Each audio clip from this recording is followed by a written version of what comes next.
ఇంద్రుడు చంద్రుడు అనుకుంటే యుద్ధం చేయకుండా కత్తి మడిచేశాడని చంద్రబాబు మీద సిరుబురులు ఆడుతున్నాడు ఉండవల్లి అరుణ్ కుమార్. టీడీపీ గెలవాలనుకున్నందుకు శంపల్ని చెడామడా వాయిచ్చేసుకుంటున్నాడు. ఎప్పుడు అడావుడిగా ఉండేవాడివి, తోచడం లేదు కదూ. కౌంటింగ్ రోజున అనిపించింది నాకు చంద్రబాబు నెక్కితే రాష్ట్రానికి మంచి జరుగుతుందేమో. ఒరే సోపేస్తున్నావా? ఆనం బెదర్ శనకాలే పోతావా ఏంది? వైఎస్ఆర్ కాంగ్రెస్ గెలవాలని చెప్పి నా ప్లేస్ లో ఎవడన్నా అనుకుంటాడు. అబ్బషా మరి ఎందుకు అనుకోవాలా? వైఎస్ఆర్ కాంగ్రెస్ అధికారంలోకి వస్తే ఖచ్చితంగా నాకు ఎవడన్నా మీకు పనొస్తే ఫోన్ చేయడానికి ఎవరో ఒక మంత్రి, ఒక ఎంపీఓ ఎవరో ఒకరు ఉంటారు. వాళ్ళు గెలిచినా నువ్వు చెప్పిన పనులు చేసేవాళ్ళ కొయ్యి.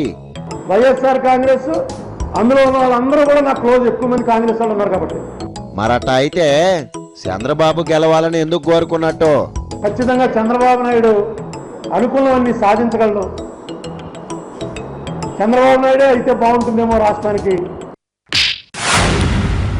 పోన్లే, నువ్వు అనుకోబట్టే గెలిచినట్టు అన్నాడు.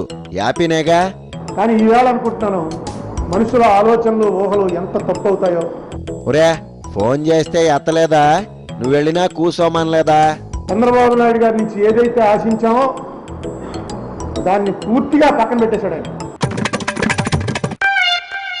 ఆశకు కూడా అంత ఉండాలా? ఏమడిగావో చెప్పు. ఈవేళ తన కోట ఎలా కట్టుకోవాలి? వడ్డమ్మ బడవా, కోట కడుతున్నాడా? యాడా? తన కోటే అమరావతి. అది ఇంద్రుడి కోట, ఇది చంద్రుడి కోట. రాజధాని కట్టొద్దా?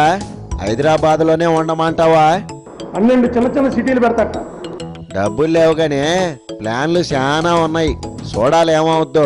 అంటే మనం ఇంక ఊర్లన్నీ వదిలేసి పోవటమే. 30,000 ఎకరాలు ఆయన కోసం ఏం తీసుకోవాలా?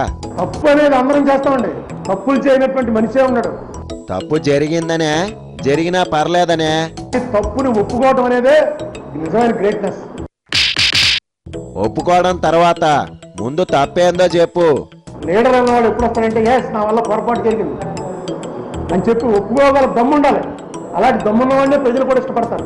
ఒరే నీకేం తప్పనిపించిందో చెప్పబోయా మగడా. దబాయింపు సెక్షన్ ఎప్పుడు ఇష్టపడరు. బతీలాడుకుంటే పనులు అయ్యేటట్లు లేవు. మరి ఇప్పుడు దబాయింపు సెక్షన్ మీద నడుస్తోంది.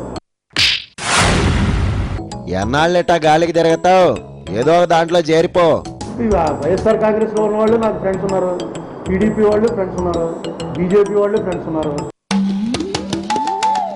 నిపాసు గాల అంతా కావాల్సిన వాళ్ళేనని అన్నిట్లో ఉంటానంటే కుదరదు. నేను కాంగ్రెస్ వాడిని అయితే నన్ను కలవకపోదు. కాంగ్రెస్ నుంచి నేను బహిష్కృతుంది కాబట్టి అందరూ బాగా మాట్లాడతారు నాతో. ఏమనబ్బా నువ్వు జగన్ పార్టీలో చేరతావని పుకార్లు వచ్చాయి. నేను ఇప్పుడు చంద్రబాబు నాయుడిని తిడుతున్నాను కాబట్టి వైఎస్ఆర్ కాంగ్రెస్కి అనుకూలం అని చెప్పి అనుకోవచ్చు. రేపు జగన్మోహన్ రెడ్డిని తిడితే చంద్రబాబుకి అనుకూలం అనుకుంటారు. ఎందుకు వచ్చిన గొడవగానే ఇట్లాగే మెయింటైన్ చెయ్యి.